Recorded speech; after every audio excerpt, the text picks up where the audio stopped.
या नवीन वर्षाची सुरुवात अनेकांनी देवाच्या दर्शनाने केली आहे। पुण्यात श्रीमंत दगडूशेठ हलवाई गणपती मंदिरातही भाविकांची गर्दी झाल्याचं पाहायला मिळालं। मंदिराबाहेरही भाविकांची गर्दी दिसून आली आहे। राज्यभरात सर्वच ठिकाणी नवीन वर्षानिमित्त भाविकांनी देवदर्शनासाठी गर्दी केली आहे, तर पुण्यातल्या दगडूशेठ देवळातही ही गर्दी दिसून आली। गणपती बाप्पा मोरया, मंगलमूर्ती मोरया। नवीन वर्षाच्या पहिल्या दिवसात पुण्यातल्या श्रीमंत दगडूशेठ गणपती मंदिरात आज सकाळपासून भाविकांची मोठी गर्दी आपल्याला पाहायला मिळते आहे।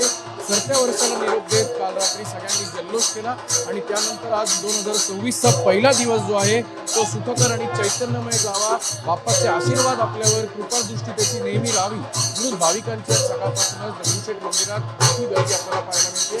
रात्री 12 पासूनच खरं तर या मंदिरात भाविकांची मोठी अक्षरशः रीग लागली होती, पण सकाळी आपण जर पाहिलं तर नियमितप्रमाणे जो अभिषेक आहे, विधिवत पूजा आहे ती केल्यानंतर मंदिर जे आहे ते भाविकांसाठी खुलं करण्यात आलं। आकर्षक फुलांची आरास असलेलं हे संपूर्ण मंदिराचा परिसर जो आहे तो अवघ्या गणपती बाप्पा मोरयाच्या जयघोषाने गुंजून गेलेला आहे। एका बाजूला भाविकांची मोठी गर्दी आहे, तर दुसऱ्या बाजूला आपण जर पाहिलं तर अगदी डोळ्यांचे पारणे फेडणाऱ्या बाप्पाची ही मूर्ती जी आहे तिला सुवर्ण अलंकाराने आज सजवण्यात आलेला आहे। नवीन गोष्टीचा अक्षर घडवणे सांगते।